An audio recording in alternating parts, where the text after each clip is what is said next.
ya está. Ah, listo. Te Dale, sentíamos gracias, José. de nada. Bueno, entonces les propongo que cerremos los micrófonos todos, bueno, menos yo que voy a estar hablando, y cualquier cosita la pueden ir escribiendo en el chat. Jessy o Flor me van avisando si hay alguna consulta, alguna duda o algo Perfecto. que podamos resolver. Gracias. Bueno, la idea de este webinar era contarles cuál es el ABC para obtener tus habilitaciones, porque muchas veces la pregunta que nos llega es, ¿por qué no estoy habilitado? ¿Y por qué no estoy habilitado? Bueno, para estar habilitado hay un montón de pasos y de cosas que deben suceder en el medio para que esa habilitación se pueda obtener. Entonces, de acá sacábamos 3 preguntas que iban a guiar todo el transcurso de la charla. Por un lado, ¿para qué sirve el control de ingresos? O sea, ¿por qué está el control de ingresos? ¿Qué es lo que hay detrás de eso? ¿Qué controles hacemos a nuestros proveedores? Y en este caso también, ¿qué control nos hacen las operadoras a nosotros como proveedores de nuestros clientes? ¿Y cómo fortalecer nuestra imagen ante los clientes? La primera pregunta, entonces, era ¿para qué sirve el control de ingresos? Y para eso les voy a pedir que en el chat escriban en qué palabra piensan cuando hablamos de control documentario. Cuando alguien habla de control documentario, de habilitaciones, ¿en qué piensan? Identificación. Identificación, bien. Ahí se lo escriben en el chat. Jessy, me vas leyendo, por favor. Yo te voy leyendo a medida que surjan ese. Dale, ok. Bueno, la idea con esto es ver cómo estamos ahora y que evaluemos nuestro estado de conocimiento sobre este proceso y que si esta palabra en la que pienso ahora, que puede ser identificación, que puede ser habilitación y todo esto, vemos si es la misma palabra en la que pienso cuando termine la charla. Sí, Te comento. sí, Papeleta, acreditación, sí, habilitado o no sí. habilitado, papeles, carnet, Sí. credenciales, habilitaciones, permisos. Perfecto, Documentación. perfecto. Algo muy importante, seguridad. Seguridad, muy bien, perfecto. Gracias. Bueno, fíjense, si nos preguntamos qué es control documentario, hoy la bibliografía que hay sobre el tema no es muy específica, hay algunas cosas sobre la ley de contrato de trabajo, pero en general es algo que no está, eh, que no hay, digamos, doctrina al respecto, sino que todo se va haciendo siempre sobre la marcha y en base al criterio de los distintos profesionales que intervienen en los procesos de control documentario. Entonces, dentro del sector, elaboramos eh, una definición que dice que es un proceso de auditoría cuyo objetivo es mitigar los riesgos derivados de la tercerización de servicios. Entonces, es un proceso, ¿por qué? Porque son distintas etapas que se tienen que ir cumpliendo. Ese proceso es de auditoría. ¿Qué quiere decir que sea de auditoría? Que voy a comparar una cosa con otra. Esa con la que lo comparo es un estándar deseable. Entonces voy a decir como conclusión, voy a opinar qué tanto se parece esto que me están presentando con el estándar que yo he definido. ¿Y cuál es el objetivo de este proceso? Mitigar los riesgos derivados de la tercerización de servicios. ¿Qué es mitigar? Es achicar, es minimizar. ¿Qué cosa? Los riesgos. ¿Qué son los riesgos? Son cosas o hechos que pueden suceder y que si suceden tienen un impacto negativo. Entonces, achicar esos riesgos. ¿Y estos riesgos de dónde salen? ¿Todos los riesgos? No, sino los riesgos que se derivan de la tercerización de servicios. ¿Qué es tercerizar un servicio? Es una tarea que me corresponde hacer a mí como empresa, porque es parte de mi actividad, se la delego a otra empresa o a otra persona para que la haga. Es decir, que estamos compartiendo la actividad. Entonces, cuando hay tareas mías que las está realizando otro, yo soy responsable por esas tareas.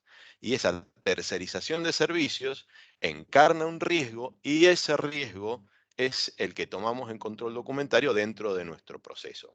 Entonces, van a haber papeles, van a haber documentos y van a haber un montón de cosas en el medio que nos van a llevar como objetivo final a mitigar esos riesgos. Ahora, ¿sobre qué riesgos actúa el proceso de control documentario? Dijimos que no eran todos los riesgos, sino solo 3, o los podemos clasificar en 3 categorías. El riesgo de accidentes de personas, ¿Esto qué es? Es la muerte o el accidente de personas durante la prestación del servicio, y esto incluye también la enfermedad profesional, en los términos de la RT, ¿sí? Entonces, acá, por ejemplo, tenemos una persona que está trabajando en una escalera con un taladro y se cae. Eso es un accidente, ¿sí? Ese accidente puede tener consecuencias muy negativas, desde la muerte de la persona hasta algo más chiquito como que se lastimó o que no le pasó nada, se levantó y siguió trabajando, puede pasar también, pero eso todo alguien lo tiene que evaluar, entonces ahí va a intervenir el área de seguridad, el área de medicina laboral, se va a hacer una investigación y un montón de cosas, pero para ese accidente nosotros vamos a tener ciertos documentos que nos van a ayudar a mitigar ese riesgo, como cuál. El típico es el certificado de RT, es decir, bueno, la persona tenía una cobertura de un seguro que en caso de accidente lo va a cubrir y que ese seguro además tiene una cláusula específica que le pido que beneficia a San Antonio en términos de evitar posibles juicios. También que puedo pedir que la persona tenga un curso de inducción de seguridad o que una persona que maneje tenga un curso de manejo defensivo, de esa manera que digo, bueno, hay un tercero que me está diciendo que esta persona sabe manejar o que con ese curso adquirió conocimientos que van a reducir el riesgo de accidentes. Entonces, ese es el primer gran rubro, accidentes de personas. El segundo es el daño patrimonial. Acá tenemos el caso de un choque, un auto que chocó y encima se incendió. Bueno, ¿esto qué es el daño patrimonial? Son siniestros sobre bienes propios o de terceros o con bienes propios de terceros que suceden durante la prestación del servicio. Es decir, o que se rompió algo, se dañó un bien, algo material, una cosa. Entonces, estos dos son los que, digamos, podemos mitigar con ciertos documentos que ya ahora vamos a ver, como los seguros o las revisiones técnicas de equipos, revisiones técnicas de vehículos. Y el último riesgo, la última categoría, es la solidaridad laboral. ¿Qué es la solidaridad laboral? Es algo que surge de la ley de contrato de trabajo y que dice que cuando una empresa contrata a otra para prestar un servicio que es propio de su actividad, la persona contratante o la empresa contratante es responsable solidaria por las obligaciones derivadas de esos contratos de trabajo. ¿Esto qué es? Es el pago de los sueldos, el pago de la jubilación del 931, el pago sindical. ¿Y esto qué quiere decir? Que el beneficiario de esos pagos, por ejemplo el empleado, si no los ve satisfechos, es decir, si su empleador no se lo pagó, le puede reclamar directamente a San Antonio que se lo pague. Y eso va a ser un reclamo judicial o extrajudicial, por eso sale acá una jueza enojada de dibujito donde vemos que vamos a tener un perjuicio si nosotros no controlamos que nuestros proveedores cumplan con sus obligaciones laborales, previsionales o sindicales. Ahora, ¿de qué forma se mitigan esos riesgos? Bueno, cada riesgo tiene asociado uno o más documentos. Y esos documentos yo voy a ir evaluando. Por ejemplo, si tengo el certificado de ART, voy a decir que en caso de que la empresa tenga que asumir gastos por el accidente de una persona, esos gastos los va a cubrir el seguro. O, por ejemplo, una BTV o cualquiera de los que pueden ver acá, que los pusimos solamente como ejemplo, pero hay un montón de documentos y cada documento está relacionado con un riesgo. Es decir, que cada documento que se le pide a un proveedor o que nuestro cliente nos pide a nosotros está destinado a mitigar un riesgo. No es un capricho ni nada raro, sino que todo lo que se pide es algo que cualquier empresa seria debería poder tener. Seguros al día, las inspecciones de los vehículos o las maquinarias o cualquiera de las obligaciones laborales que se deben cumplir. Ahora, estos documentos pueden actuar en dos instancias. En dos instancias respecto de qué? De la ocurrencia del riesgo, es decir, de la materialización de ese riesgo. Entonces hay documentos que actúan en una instancia previa, es decir, destinadas a evitar el riesgo, y otros que actúan en instancia posterior, es decir, una vez que el riesgo se materializó, que el hecho, que el siniestro ocurrió, me van a ayudar a afrontar las consecuencias de ese hecho, que generalmente son consecuencias económicas. De estas, que son las que actúan en forma previa, tenemos, por ejemplo, el certificado de manejo defensivo, la licencia de conducir particular profesional, la revisión técnica obligatoria o la BTV, los certificados de equipos de izaje. Si ustedes se fijan, en estos documentos de instancia previa, tenemos un tercero independiente que nos dice que ese recurso lo puedo validar para la función para que se la declaró. Es decir, que si yo declaré que una persona manejaba, bueno, va a tener un curso de manejo defensivo o en la licencia de conducir una entidad dependiente del Estado que lo evaluó y dijo que esa persona tiene las competencias que necesita para esa función. Lo mismo pasa con un vehículo o con una maquinaria. Y en el caso de las posteriores, son básicamente todas las pólizas de seguro. Es decir, que va a ser la aseguradora la que va a responder económicamente en lugar de nosotros o en lugar del proveedor. La otra posibilidad son cartas o cláusulas de indemnidad. Estos son compromisos que asume el proveedor y que nos dice, bueno, mire San Antonio, si llega a ocurrir algún hecho por el cual usted tenga que desembolsar sumas de dinero, yo se las voy a devolver, en otros términos legales, pero es más o menos eso lo que dice.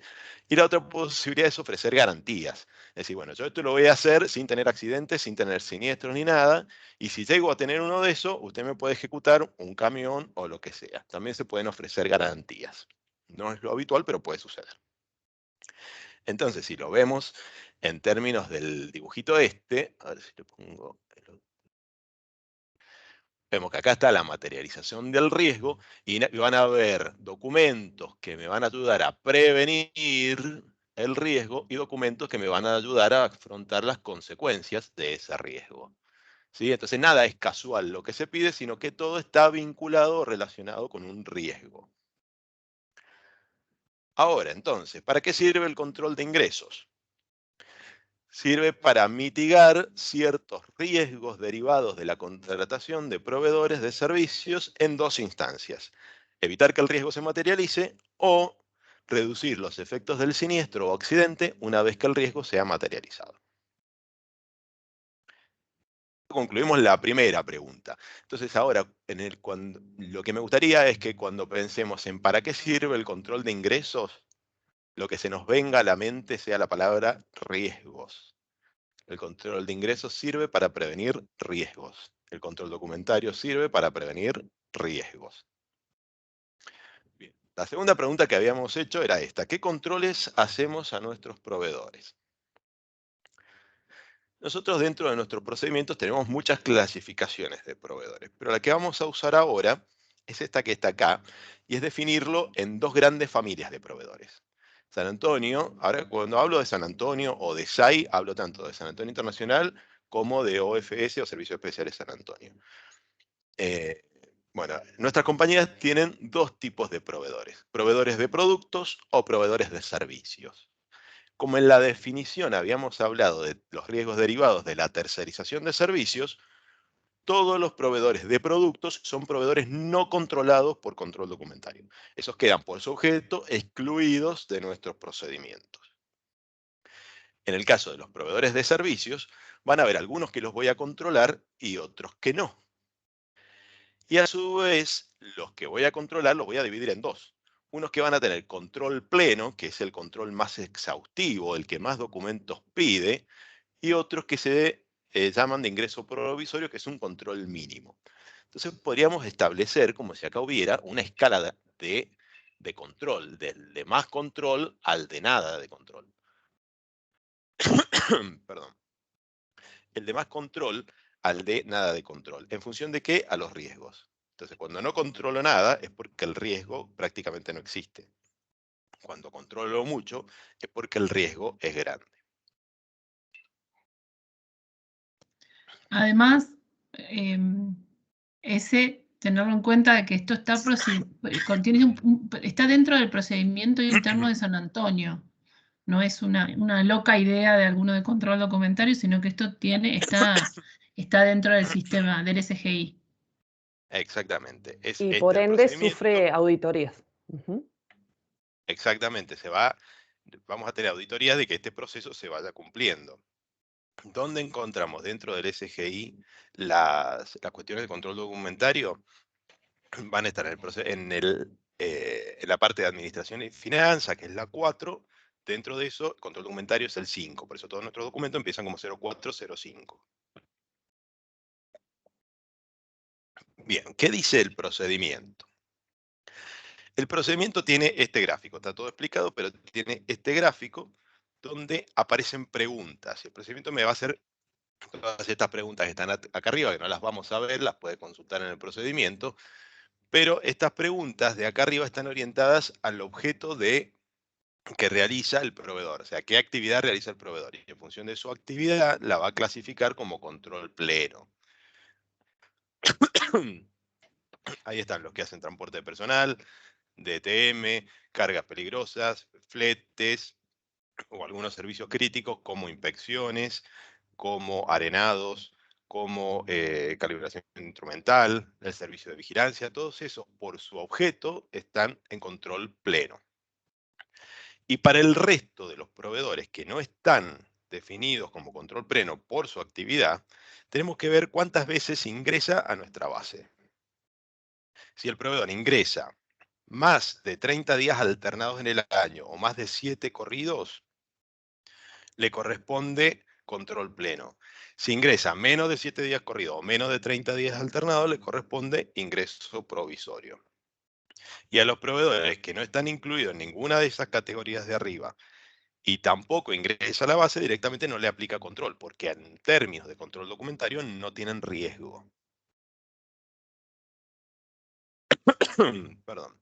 Los de control pleno se auditan a través de una herramienta que se llama Certronic, que ahora vamos a ver un poquito, y los de ingreso provisorio, por ahora, se manejan por mail, es decir, el proveedor nos va a enviar documentación por mail y nosotros por mail vamos a autorizar el ingreso en cada portería. Es decir, que siempre en la portería van a saber si un recurso puede ingresar o no puede ingresar. Con esto cabe aclarar Sí. que muchas veces cuando consultan por qué hay que preguntarle a control documentario si puede entrar o no un proveedor, tiene que ver con que está dentro del procedimiento. ¿Sí? Las barreras tienen acceso a Certronic, consultan ahí a sus recursos, si los recursos están habilitados cuando son de control pleno, y si no, ven los mails para ver si se les adjuntó, hay un Excel, es todo un procedimiento a donde se dice quién es la persona, qué número de quill tiene para poder ingresar. Exacto, es decir, que siempre la información está en la guardia. Y cuando alguno piensa o dice, bueno, yo quiero que esta persona ingrese, aunque le falte algún documento, lo que está pidiendo es que la compañía se exponga a un riesgo. Ahora bien, entonces la recomendación, ¿cuál es? No es que se sepan el procedimiento de memoria ni nada por el estilo, sino que ante la duda siempre pregunten al referente de control documentario de cada distrito. Bien, ¿qué documentación controlamos en Certronic? Es más o menos toda esta que estuvimos hablando, ¿no? Entonces tenemos dos tipos de documentos. Los documentos de ingreso y los documentos mensuales. Los documentos de ingreso son los que, en los riesgos que vimos al principio, mitigan el riesgo de accidente o de daño patrimonial. Y los mensuales son los que mitigan el riesgo de responsabilidad solidaria laboral. Cuando hablamos de control de ingreso, el control es por recurso. Es decir, que el sistema nos va a decir por recurso quién está habilitado o inhabilitado para prestar el servicio. ¿Qué pedimos acá? Los seguros, el alta de AFIP, los cursos, inspecciones, BTV, etc. Eso lo van a poder identificar en el sistema. En Certronic, ¿cómo los visualizan? ¿Cómo se ven en el sistema? Cualquiera que tenga usuario lo va a ver, pues están identificados con un puntito rojo. Ya se los voy a mostrar. En el caso de los requisitos mensuales, la evaluación es por contratista. Y el resultado de esa evaluación va a ser que esa empresa esté apta o no apta según un procedimiento que es el 0405-201. Este 0405-201 dice que cuando la empresa está no apta, tiene una sanción económica que se restituye una vez regularizado el incumplimiento. Es decir, que si incumple alguno de estos documentos mensuales, que son el 931, recibos de haberes, acreditaciones y pagos sindicales, esta empresa junto con cada factura va a tener que presentar una nota de crédito por el 10% de la facturación. Y este 10% se le va a restituir una vez que regularice sus incumplimientos. En Certronic se visualizan con un puntito azul. Es decir, que la sanción por decirlo de alguna manera, que tiene el proveedor incumplidor de documentación de ingreso, es que el recurso con incumplimiento no puede ingresar a trabajar, ni a nuestra base, ni a los yacimientos. Y en caso de tener documentación pendiente mensual, la sanción es económica, va a ser la retención del 10% de la facturación hasta que haya cumplido todos los faltantes. ¿Cómo se ve en el sistema? El sistema se ve así. Yo puse ejemplo acá del listado de personal, le taché obviamente los nombres y el quill, y nosotros vemos por cada recurso si está habilitado, habilitado, inhabilitado, habilitado, y en el caso de los habilitados, hasta cuándo están habilitados. ¿Cuál es el vencimiento de una habilitación, tanto para San Antonio como para cualquier sistema de cualquier cliente? Toda habilitación está vigente hasta que se le vence un documento que en la matriz se estableció como que impide ingreso. Ahora se los muestro, son los de puntito rojo. ¿Cómo se ve en el sistema? Si un proveedor está apto o no está apto, se ve de esta forma. Acá está chiquitito, pero en este caso tenemos un proveedor que está apto, acá lo ven en verde, y en este caso un proveedor que está no apto, y le va a decir si está no apto que tiene que presentar la nota de crédito del 10% y además le va a decir qué documentos son los que adeuda. Es decir, que cumpliendo el listado que está acá va a pasar a estar apto. Es decir, que el proveedor en todo momento puede conocer qué documentos le faltan y por qué está inhabilitado o habilitado o apto o no apto. ¿Cómo se ve en el sistema? Lo que le decía del puntito rojo, puntito azul es este que está acá. Entonces yo voy a ver una serie de documentos y fíjense, por ejemplo, este tiene todo en verde y tiene en rojo, tiene incumplido la licencia de conducir, porque se le venció. La licencia de conducir tiene puntito rojo, entonces a tener incumplido un requerimiento de ingreso no va a poder entrar y va a estar inhabilitado. Y en el caso de los de puntito azul, que en este caso tienen 931, recibo de sueldo, sindicato y acreditación de sueldo, vemos que tiene en rojo la boleta y pago y nómina de sindicato. Como tiene puntito azul, este proveedor va a tener dictamen no apto. Entonces, visualmente, ya apenas abrimos, podemos saber en qué estado se encuentra un proveedor o un recurso. Ahora, una pregunta que me hicieron muchísimo. ¿Cómo sabe el proveedor qué documentación debe presentar? Cuando el proveedor abre Sertronic, se encuentra con un tablero de control como este. Este tablero le pone acá qué porcentaje lleva de cumplimiento en el mes. Si se mete acá, en este naranja, va a poder ver qué documentos son los que adeuda y le va a dar la opción de subirlos. Acá donde dice recursos, va a poder ver en líneas generales cuántos recursos tiene habilitados o inhabilitados por cada categoría. Acá ven, por ejemplo, que tiene 9 empleados habilitados y 4 inhabilitados. En total tiene el 86% habilitado y el 14% inhabilitado. Y además tiene este calendario donde le va a organizar todos sus vencimientos. Es decir, que si el proveedor se mete, por ejemplo, una vez a la semana y se metió acá el lunes 2 de agosto al sistema, va a saber que el 8 tiene que presentar la licencia de conducir de una persona que se le venció. Es decir, que tiene muchas herramientas el proveedor para poder gestionar su documentación. Y por ahí dicen, no, que no sabía, que es porque no se metió al sistema. Adicionalmente, todos los días lunes el sistema les manda un reporte automático de documentación pendiente. Ahora, así como nosotros controlamos a nuestros proveedores, también nosotros, como somos clientes de nuestros proveedores, también somos proveedores de nuestros clientes.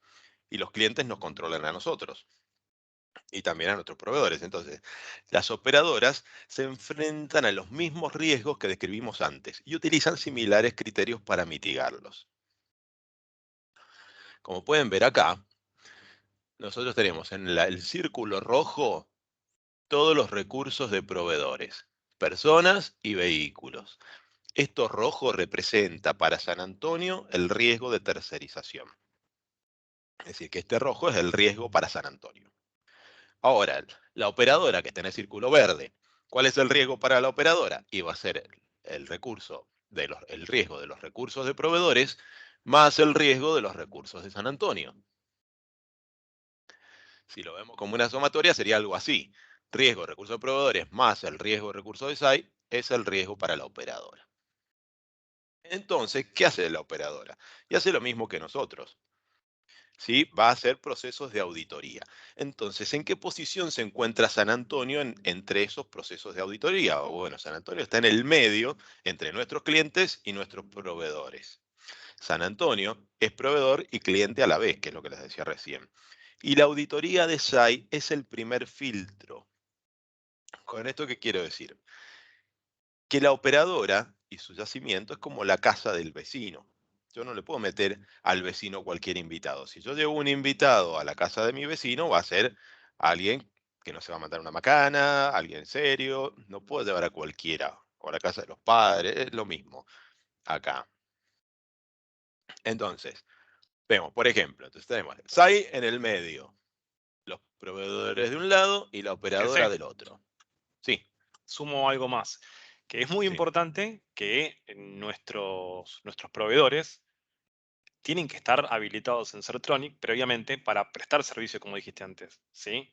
Y eso lo Correcto. pueden consultar y también cada sector usuario de algún servicio puede consultarnos o solicitándonos el acceso a Sertronic para un perfil de consulta en donde pueden ver si la contratista X, que le presta un servicio dentro de una operadora, está habilitada primero para prestar servicio para San Antonio y después, a su vez, para ingresar el resto de los yacimientos.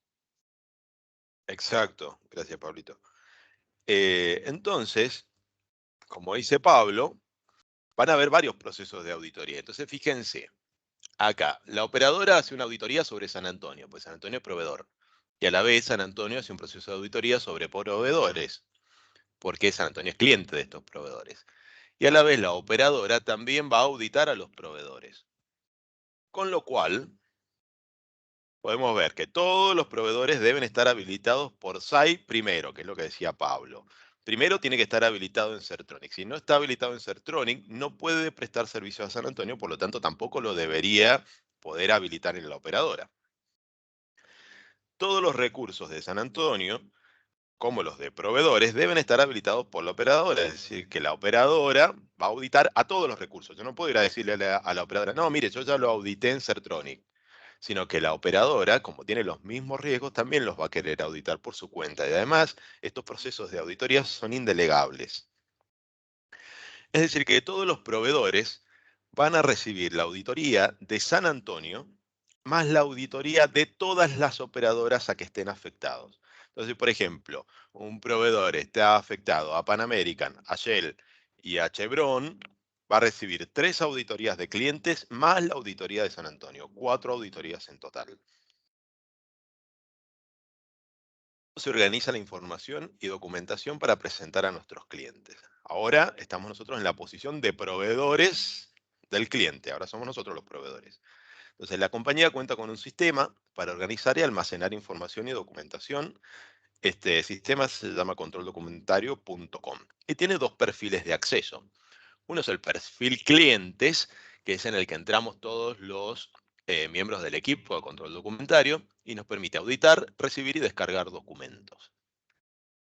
Y en el perfil proveedor ingresan todas las áreas que interactúan con control documentario, porque toda la documentación que necesitamos de algún lado va a salir. Por ejemplo, el DNI, ¿de dónde va a salir? De recursos humanos. El certificado de ART, ¿de dónde sale? De medicina laboral. El 931 que tenemos que presentar, ¿de dónde sale? De Recursos Humanos Buenos Aires. Es decir, que todas las áreas van a meterse a este sistema y nos van a dejar la documentación que necesitamos para gestionar las habilitaciones o las auditorías mensuales. ¿Cuáles son estas áreas? Recursos Humanos Distrito, Recursos Humanos Buenos Aires, capacitación, logística, seguros, medicina laboral, legales, compras y operaciones. Incluso el proceso es así de complejo. ¿Sí? Cuando uno habla de control documentario parece que es algo sencillo, es agarrar un papel de acá y lo subo allá. Bueno, no es tan sencillo, fíjense, no lo vamos a analizar esto en detalle, pero acá pueden ver todas las áreas que interactúan con control documentario Esto naranja de acá es el sistema de control documentario y todo lo demás son los diferentes pasos que hay que hacer hasta obtener la habilitación. Con lo cual, obtener una habilitación tiene tantos pasos que cualquiera de ellos tiene que salir bien para que esa habilitación se pueda obtener. O lo que es lo mismo, hay muchos pasos que pueden salir mal para que la habilitación no salga. Entonces tenemos que ser muy cuidadosos con esto y asegurarnos de que todo lo que es previo a la habilitación esté lo suficientemente bien encarado y bien gestionado para que el proceso pueda concluir. Ahora, ¿cómo es el proceso de habilitación desde la perspectiva del cliente? Nosotros lo vimos recién desde la perspectiva del proveedor nuestro, ahora lo vamos a ver nosotros como proveedores del cliente. Cada cliente tiene su propia metodología, es decir, cada empresa resuelve de qué mejor manera puede mitigar esos riesgos de los que hablábamos. Entonces, como cada cliente tiene su librito, es muy difícil establecer un proceso estándar para nosotros. Es decir, bueno, el proceso de habilitación a clientes es este, pum, y ya mágicamente lo tenemos. No, sino que se va adaptando a cada cliente. Y a su vez, cada cliente puede tener dentro de su empresa distintos criterios para distintos tipos de servicios o para distintas regiones. Entonces, por ejemplo, PAE en Chubut no es lo mismo que PAE en Neuquén. En Santa Cruz, el servicio de pooling de IPF no es el mismo criterio que utiliza el servicio de workover o perforación. Y así pasa con todos los clientes. Cada contrato, cada región o cada inspector o administrador de contrato puede tener un criterio diferente y hace que el proceso sea diferente y no se pueda estandarizar. Entonces yo ahora les voy a dar el ejemplo de dos clientes nuestros de cómo es el proceso, ¿sí? Y este ejemplo lo vamos a ver con tres supuestos. Primero, que hay cupos disponibles en el contrato. Muchas veces ocurre que los clientes dicen, bueno, hacen una evaluación y contratan a San Antonio para un servicio, por ejemplo, de cementación. Dicen, bueno, para esta cementación yo estimo, porque no sé qué análisis hizo el cliente, pero estimo que va a necesitar, no sé, 17 personas y 25 vehículos.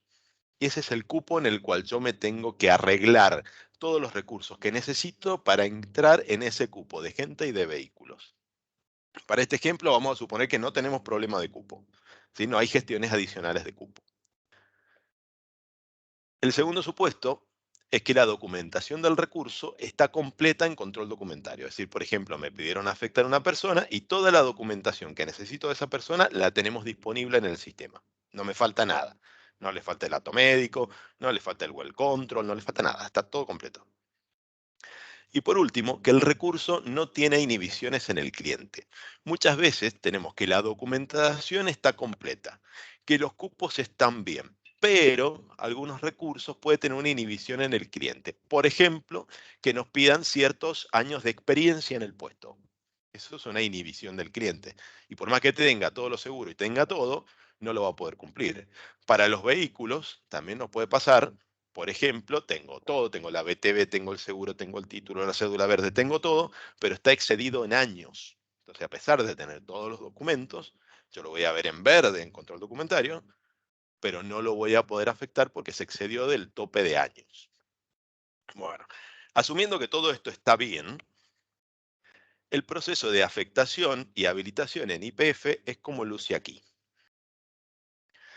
Todo va a surgir de una solicitud a control documentario.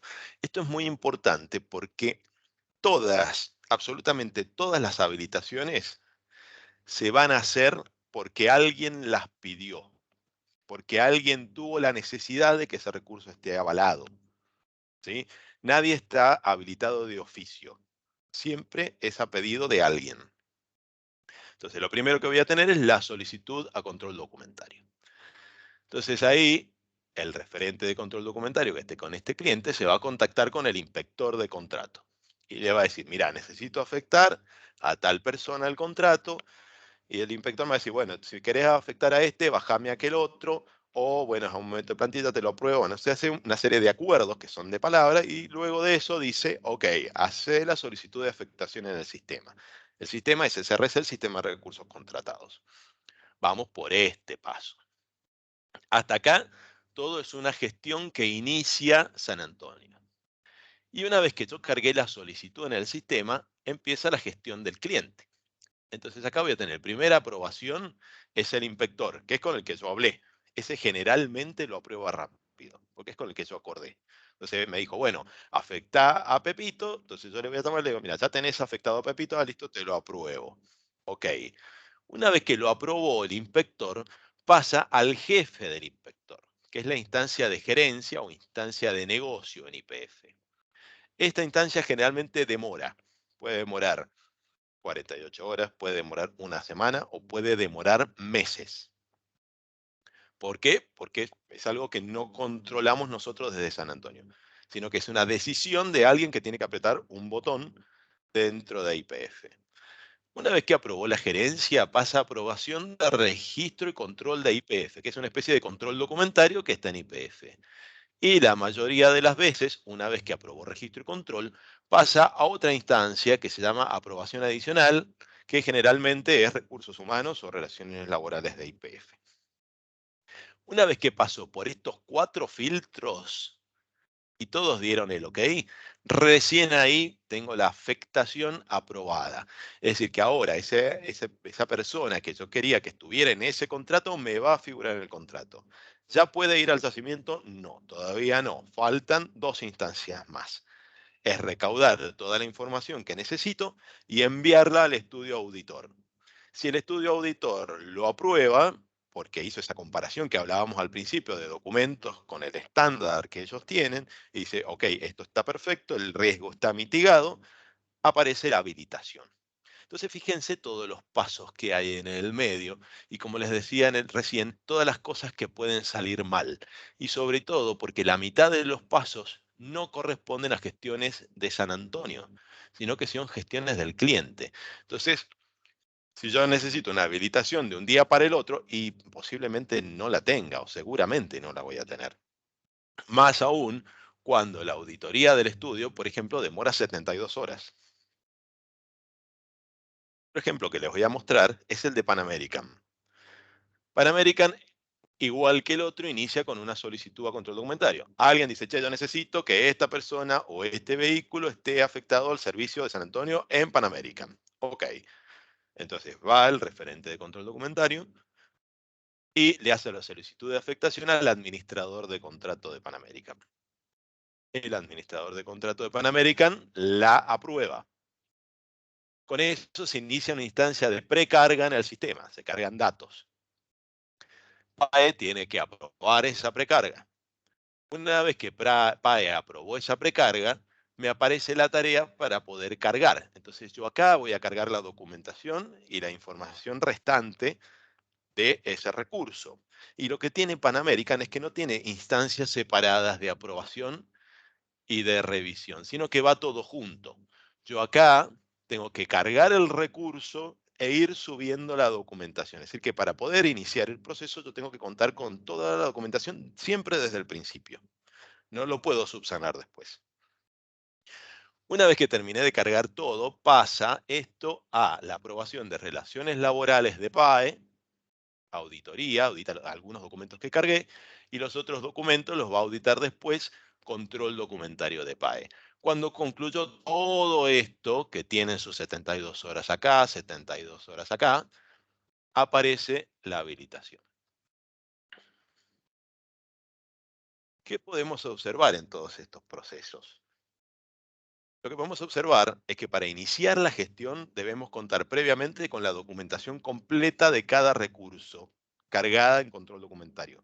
No puedo acomodar las cargas en el camino. Lo tengo que hacer desde el principio. ¿Qué otra cosa puedo observar? Que toda gestión de habilitación comienza con una solicitud de afectación por parte del sector interesado o usuario. Alguien de San Antonio tiene que decir, levantar la mano y decir, che, yo necesito que esta persona o este vehículo o este proveedor o este recurso de este proveedor esté afectado en este cliente. Para eso hay un formulario que se debe completar de acuerdo al procedimiento. Hay tiempos de aprobación de solicitudes por parte del cliente que no podemos manejar desde San Antonio. Es decir, que siempre que la pelota queda del lado del cliente, yo no puedo manejar los tiempos. Hay un plazo mínimo de auditoría que es de 72 horas hábiles. Y este plazo es mínimo. Generalmente se cumple. ¿Sí? Generalmente a las 72 horas está, pero a veces no. ¿Por qué? Porque este plazo es mínimo. Es decir, que habilitaciones de un día para el otro son prácticamente imposibles. Para iniciar la habilitación de un recurso de un proveedor, este previamente debe estar habilitado en Sertronic para San Antonio, lo que decía Pablo recién. Ahora, el otro punto que podemos observar son los sistemas que utilizan los clientes. Cada cliente utiliza un sistema diferente. Así como nosotros usamos Sertronic, otro utilizará Exactian, otro usa SAC, otro usa SRC, otro usa Oreste, o cada uno utiliza el que le parece. Y estos sistemas, la última tendencia que hay es hacia la autogestión del proveedor. Porque si no, ¿qué pasaba? Por ejemplo, Transporte Dolores Parra prestaba servicio para nosotros, pero también prestaba servicios para otros clientes de ellos que a su vez prestaban servicios, por ejemplo, a Shell. Entonces, ¿qué pasaba? Dolores Parra tenía que iniciar su gestión de afectación tantas veces como clientes tenía para el mismo cliente. Es decir, que la misma documentación Shell la terminaba revisando 6 o 7 veces, de acuerdo a la cantidad de contratistas que hubieran en el medio. Entonces, eso está tendiendo a eficientizar los tiempos y a unificar las cargas. Y lo que hace es darle la posibilidad de que el proveedor se autogestione. ¿Esto en qué clientes ocurre? Pluspetrol La Calera, Tecpetrol Neuquén y Salta, Phoenix, Shell, Exxon, President, Wintershall, Sinopec y Vista. Y los que no tienen esa posibilidad de autogestión son YPF, Pan American, Tecpetrol Chubut, Pluspetrol Corcovo, Chevron, Pampa y el resto de los clientes. Y por último, lo que podemos observar, que así como San Antonio tiene un procedimiento sancionatorio, también los clientes lo tienen. Y los desvíos en los procedimientos de habilitación o en las auditorías mensuales de los clientes pueden dar lugar a sanciones económicas contra San Antonio. Si podemos tener multas, podemos tener retenciones de pagos totales, retenciones parciales, notas de crédito o un montón de rangos en el medio de sanciones económicas. Es decir, que no cumplir con estos procedimientos, además, nos sale mucha plata porque también podemos tener horas perdidas cuando los recursos quedan retenidos en la barrera porque no se cumplió el proceso. Entonces, ¿en qué momento de la prestación del servicio debo dar intervención a control documentario para evitar ineficiencias? Es decir, yo soy, por ejemplo, supervisor de un servicio y sé que lo tengo que ir a prestar a determinado cliente. ¿En qué momento le aviso? Entonces acá me planteo la pregunta y me siento a pensar, digo, bueno, a ver, ¿cuándo es el mejor momento para avisarle a control documentario que hay gestiones que va a tener que hacer? Les doy una pista. Fíjense en un checklist, hay alguien pensando, alguien que está fijándose cuántos recursos tiene, alguien que tiene un relojito de tiempos. ¿Y esto es por qué? Porque el momento de dar intervención a control documentario es en el momento de la planificación. Es decir, cuando yo estoy planificando el trabajo, es ahí cuando debo contactar al referente de control documentario y decirle, che, mira, vamos a hacer este trabajo dentro de 2 semanas o posiblemente lo vamos a hacer dentro de 2 semanas. No hace falta que sea algo cierto, ¿sí? Pero sí ir advirtiéndole. ¿Para qué? Para que el referente de control documentario pueda organizar sus tiempos y todas las gestiones que hay en el medio. Porque yo voy a tener la necesidad, pero también hay otras áreas de la compañía que tienen la misma necesidad. Hacerlo en la planificación nos va a permitir 2 cosas fundamentales. Primero, lo hago en la etapa de planificación porque debemos saber con qué recursos contamos o podemos contar para prestar el servicio. Si yo no sé con qué recursos cuento, ¿qué clase de planificación estoy haciendo? Mi planificación va a estar incompleta. Entonces siempre va en el momento de la planificación, no tienen que haber dudas con esto. Y la segunda es que si al cliente le llevamos soluciones en vez de problemas, maximizamos su satisfacción. Es decir, si nosotros nos ponemos en un criterio de enfoque al cliente, si yo tengo gente retenida en la barrera, el cliente va a tener que hacer algún proceso interno para acelerar tiempos de auditoría. o va a tener que hacer excepciones. Y va a tener que haber alguien que le llame a un responsable del cliente para decir, che, deja pasar, por favor, a esta gente que tengo en la barrera. Entonces, al cliente en ese caso, ¿qué le estoy llevando? ¿Problemas o soluciones? Le estoy llevando problemas. Entonces, tenemos que llevar las cosas resueltas. Ahora bien, dijimos que, palabra clave hasta ahora, riesgos, planificación. Ahora, ¿cómo fortalecer nuestra imagen ante los clientes? Y esta pregunta nos lleva a pararnos del lado del cliente, a ponernos en los ojos del cliente. Entonces me pregunto, yo como cliente, ¿a qué empresa desearía contratar una operadora? ¿A la que planifica o a la que improvisa? ¿A la que puede demostrar altos estándares de control legal sobre sus proveedores o a la que le origina reclamos judiciales o gremiales y que en cualquier momento se le aparece un juicio de un proveedor de San Antonio? ¿A qué empresa desearía contratar una operadora? ¿A la que puede prestar el servicio a tiempo o a la que siempre pide excepciones o prioridades de auditoría por no respetar los plazos y se queda retenida en la barrera? O la que tiene horas perdidas, ¿no?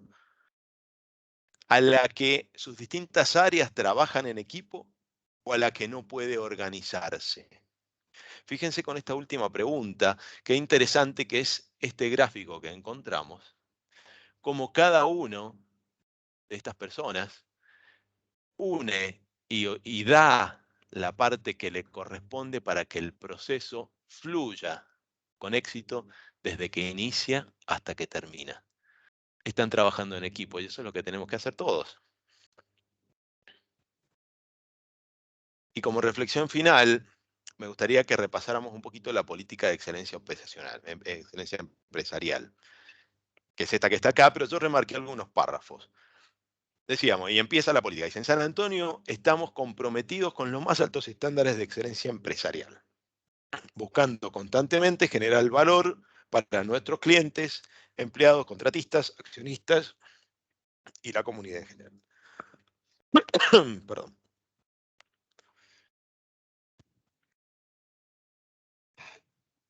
¿Crees que sea yo leyendo ese? Dale, por favor.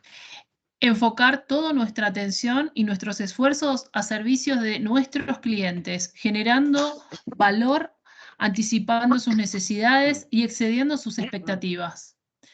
Otra es llevar adelante todas nuestras tareas de manera absolutamente ética, con honestidad y transparencia y en cumplimiento con nuestra normativa, las leyes y las regulaciones vigentes. Reforzar constantemente la seguridad, proveyendo las condiciones y promoviendo las actitudes de trabajo dirigidas a eliminar los peligros y mitigar los riesgos. Buscar incansablemente la excelencia operacional en todas las tareas que realizamos. Y fundamentalmente la que resaltó ese es, excelencia operacional es la ejecución de todas las tareas de manera segura, con calidad, eficiencia y de acuerdo con las mejores prácticas, buscando la mejora continua a través de un desempeño de clase mundial y generando valor hacia nuestro cliente siempre. Gracias, Flor.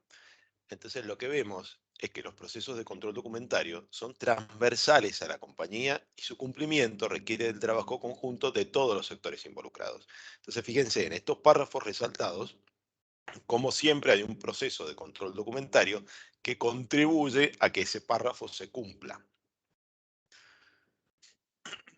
Entonces, para concluir, si incluimos los procesos de habilitación en la planificación de los trabajos, podremos lograr un mejor desempeño y eficientizar el desarrollo de las operaciones. De esta manera, contribuiremos a que, a los ojos de nuestros clientes, podamos ser la primera opción, ayudando a consolidar cada día y con el trabajo de todos la mejor versión de nuestra compañía. El equipo de control documentario está a disposición para lograrlo.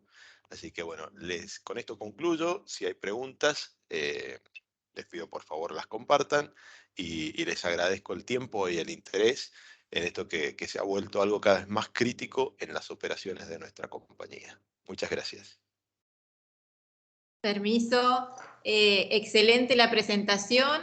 Desde el área de capacitación agradecemos al equipo. La verdad que un gusto conocerlos. Se hicieron visible hoy. La verdad que no conocía a todo el equipo y un placer conocerlos. Y fue muy clara la exposición, la presentación. Así que bueno, los invitamos a que puedan hacer preguntas, sacarse dudas. Mientras tanto, yo voy a dejar un link para que puedan hacer una encuesta de satisfacción, ya que hubieron 81 personas. Realmente excelente convocatoria, equipo. Así que los felicito nuevamente. Muchas gracias por participar. Gracias a vos, Mariana.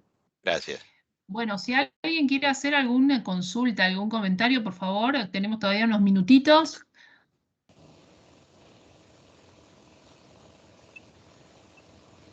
¿Alguna duda? Ahí está Marcelo. Marcelo levantó la mano, Tomasi. Marcelo, ¿cómo estás? sí. ¿Cómo ¿Qué estás, tal? Marcelo? Buenas tardes. Buenas tardes. ¿Cómo estás, Ezequiel? Todo bien, Marcelo. Acá vi que hablamos en general de los proveedores y de nuestros clientes. Clientes, me refiero a las áreas y demás. Sí. Yo tengo un tema particular que creo que lo habrás escuchado porque estuviste en contacto con la gente. Nosotros hacemos subastas, ventas de equipos, chatarras, barra de sondeo, bla, bla, bla. Sí. De alguna manera esto está fuera de lo que ustedes mencionan y son casos muy puntuales. Y el caso particular es, alguien va a buscar, un cliente nuestro, va a buscar un material X y no contrata a una empresa de transportes de alto nivel o renombrada como puede ser, no sé, Don Pedro, Transporte Unión y demás. Contrata a un camionero que tiene su seguro, que tiene la documentación al día, bla, bla, bla. Sí. Tenemos claramente, porque yo no lo puedo encontrar, cuáles son los requisitos que tienen que tener estos casos particulares que son muy puntuales y, digamos, fuera de lo que nosotros consideramos como cosas altamente formales, como puede ser una empresa de transporte que tiene personal a cargo, donde implica el F931, bla, bla, bla. Sí, correcto. Bien, en este caso, como vos decís, no es un caso previsto, pues no es un caso típico. Pues al haberse vendido en subasta esos bienes, lo que va a retirar el transportista no son bienes de San Antonio, sino que ya son bienes de otra persona. Entonces, lo único que le pedimos es para cubrir el riesgo que tiene que ver con accidentes dentro de la base. Lo único que se le pide son los seguros. No le pedimos ni 931, no le pedimos recibo de sueldo, no le pedimos nada de eso, solamente los seguros. Ok, está claro entonces. Daré. Ahí también levantó la mano José Cordero. Tiene una pregunta. José. Chicos, buenas tardes. Un gusto también conocerlos a todos. Yo no los conocía a todo el equipo Así que gracias por la atención. Excelente, Ezequiel, como siempre. Gracias. Recomendación de tu parte o de todo el equipo en cuanto a algunos inconvenientes que, bueno, como decía don Tomasi, nosotros también esta semana estuvimos charlando algunos temas de habilitación con respecto al transporte de personal y con respecto a personal que nos hace calibraciones de equipamiento específico, ¿no? Equipamiento de medición crítico. La pregunta es, vos al principio decías que teníamos una pequeña diferencia, y bueno, y por ahí va la solicitud de recomendación. La diferencia entre cuando teníamos una persona que estaba menos de 7 días corridos o menos de 30 días en el año, en cuanto a la completación de la documentación. Porque los casos planteados eran hipotéticamente favorables, ¿no? Porque hay veces que no tenemos cupo para poder poner a esa gente o los proveedores, los clientes no nos dan o no nos dejan incluir gente en ese cupo. Sí. Recomendación, ¿sería conveniente tenerlo como personal habitual, mensual, como personal mensualizado en cuanto a las habilitaciones para que todo el tiempo estén habilitados o no? Sí, porque es un servicio on-call, perdón. Siempre claro. Estas dos cosas son servicio on-call. Ahí el problema del servicio on-call es que justamente como es cuando vos lo llamás, muchas veces el proveedor no tiene el tiempo de poder preparar toda la documentación que necesita para ingresar un yacimiento. Okay. Entonces recordemos que tiene que tener dos controles, el control nuestro más el control de la operadora. Entonces, cuando son on-call, siempre se recomienda que estén como habituales para asegurarse de que la documentación esté ok para iniciar el trámite.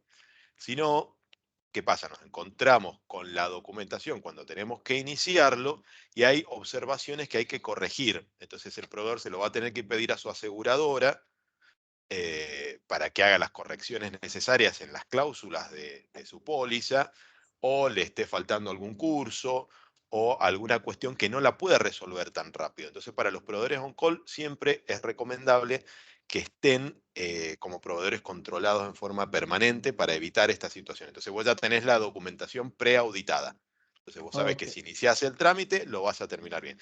Si no, la otra es poder anticiparte suficiente tiempo como para poder hacer las correcciones en la documentación que tiene ya el proveedor y que deba adecuarlas a lo que pide el yacimiento o a lo que pide San Antonio.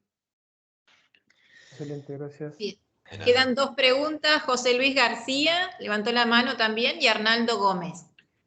Sí. Vamos con José Luis. Hola, buenas tardes. Hola, José. Bien, mi pregunta es si como empresa tenemos alguna acción para hacer con los clientes, digamos, que nos ponen cupos restrictivos en cuanto al número de recursos que nos dejan habilitar, porque en esos casos tenemos como una incompatibilidad, digamos, de cuestiones. El cliente te pone un cupo muy limitado y por otro lado no le queremos fallar al cliente si presentamos en barrera un recurso que no está habilitado. Lo cual es muy difícil de conciliar, porque, a ver, tengamos en cuenta por ahí algo que también que había que diferenciar, lo que es proveedores de personal interno de SAI. Por ahí la planificación con el personal interno de SAI debería ser mucho más simple y no nos debería fallar porque depende exclusivamente de nosotros. Ahora, con los proveedores el panorama es diferente porque vos dependés de un tercero que no está a entera disposición de San Antonio todo el tiempo porque el proveedor trabaja para múltiples clientes y por más que vos planifiques un mes antes, el proveedor no te puede asegurar un mes antes qué persona te va a mandar un mes después. Entonces no suele pasar eso, ¿no? Que vos decís, José, bueno, no puedo habilitar indefinidamente, sí. habilito poco, pero cuando van, bueno, no están.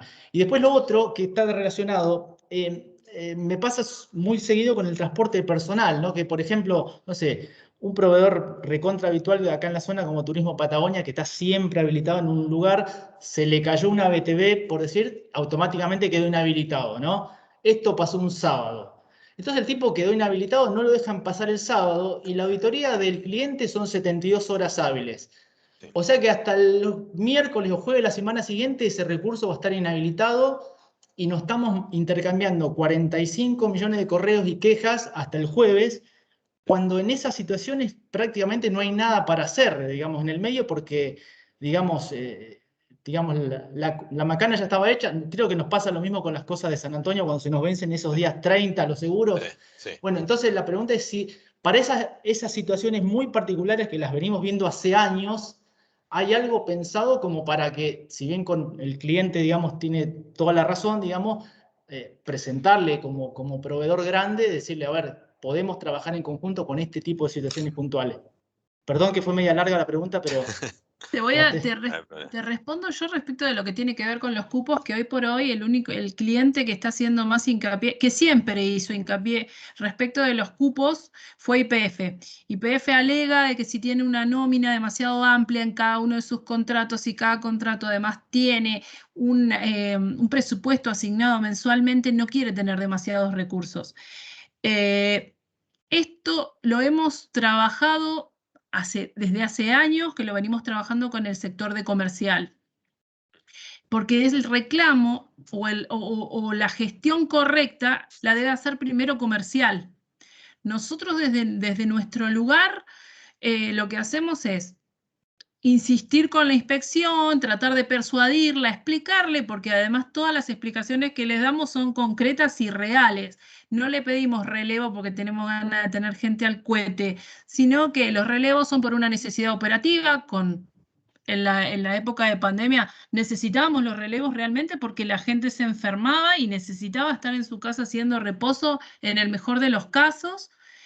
Pero es un trámite que nosotros cuando surge o cuando se pone muy tedioso, lo que hacemos es colaborar con la parte de comercial primero informándole a comercial que ya no nuestras instancias se agotaron todas. Si nuestras instancias se agotaron todas, pasarle a comercial y pasarle todo el respaldo de por qué necesitamos más personal. Porque particularmente en YPF, además, nos regíamos por una carta oferta que se está renovando, hace ya unos años igual que se está renovando, pero a donde ahí directamente se imponía la cantidad de gente que podía ir por contrato, según el tipo de servicio, ¿sí? Cuando esto sucede, lo repito, como para hacerlo más breve, cuando sucede que tenemos un problema de cupo, lo que hacemos es, desde control documentario, tratar de insistir, persuadir, conquistar, no sé, como sea, tratamos de buscarle el lugar a la gente nuestra. Cuando nuestro sex appeal ya no da más, vamos hasta comercial y le decimos, necesitamos esto y el motivo es este. Porque no vamos con pavadas. Vamos con una cuestión real. Necesitamos un relevo porque esta persona se enfermó, necesitamos un relevo porque esta persona tuvo que cambiar de equipo por X motivo, porque no está, o porque lo que ha pasado actualmente, lamentablemente, que hemos perdido compañeros por COVID. Cuando ya es concreto, lo pasamos para comercial para que comercial haga ya sea una cuestión mucho más, con más sustento. ¿Sí? Ok. Gracias, O sea que dependo de tu sex appeal. Uy, cagaste. Qué grande. Bueno, ahí nos quedaría una última pregunta, Carlos Caballero. No sé si está todavía. Gracias sí, buenas tardes. Mucho gusto a todo el equipo de Ezequiel. Están en buenas manos. Gracias, Carlos. Mi inquietud va por estar a cargo de cuentas a pagar, el tema de la multa o la sanción económica hacia los proveedores que no cumplen el apto. Está bien, o sea, hay proveedores que están presentando la nota de crédito y al mes o a los días presentan la nota de débito y esos son fáciles de controlar y se llevan más o menos en línea. Ahora hay proveedores que están mucho tiempo, varios meses, con el no apto, y siguen acumulando notas de crédito, notas de crédito, notas de crédito, y por ahí presentan una nota de débito, bueno, y hay que remitirse a 120 días para atrás. Y bueno, no sé si está pensado el sistema como para ponerle alguna otra penalidad un poquito más fuerte, que no solamente se limite a la nota de crédito, porque yo pensando mal puedo decir yo al tipo, no tengo la intención de cumplir con todas las exigencias y cuando cotizo puedo cotizar un 10% más y termino cobrando lo que quiero, a lo que debería. Yo siempre pienso mal, ¿no? Entonces, ese sería un poquito, digamos, la observación que a mí yo le haría al tipo de penalización económica hacia los proveedores. Sí, ahí lo que dice el procedimiento es que después de 6 meses que están con estos problemas deberíamos evaluar el reemplazo. Entonces lo que debería, justo es lo que está poniendo Daniel en el chat. Debemos tender a reemplazar esos proveedores que son incumplidores crónicos, hay que tender a reemplazarlos directamente. Sí, porque no estamos mitigando un riesgo. Exactamente. Exactamente. No se está cumpliendo el objetivo del procedimiento. Bueno. Sí. Porque en la práctica no Arnaldo Gómez quedó. Sí, buenas tardes. Antes que nada agradecerle a Ezequiel y a todo el equipo, una charla más que interesante.